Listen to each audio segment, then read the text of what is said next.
Part 17, Bone and Joint Injuries. Welcome to the lesson on bone and joint injuries.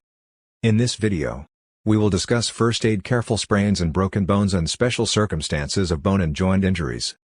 Bone and joint injuries are common occurrences in daily life. Physical active people are more likely to suffer these types of injuries. The elderly and the infirm are also at high risk for all four related sprains, strains and breaks. How to care for sprain and broken bones. First, ensure that the scene is safe and wear personal protective equipment. Second, apply gauze to any eye and wounds. Third, apply an ice pack to the injured area for up to 20 minutes. And finally, evaluation by a healthcare provider and avoid the use of the injured pot.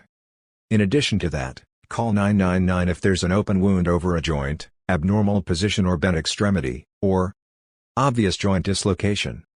Please refer to the full CPR guide to learn more about caring for open or compound fracture for using a splint to protect an injured extremity and for amputations. This concludes our lesson on bone and joint injuries. Next we will review burns and electrical injuries.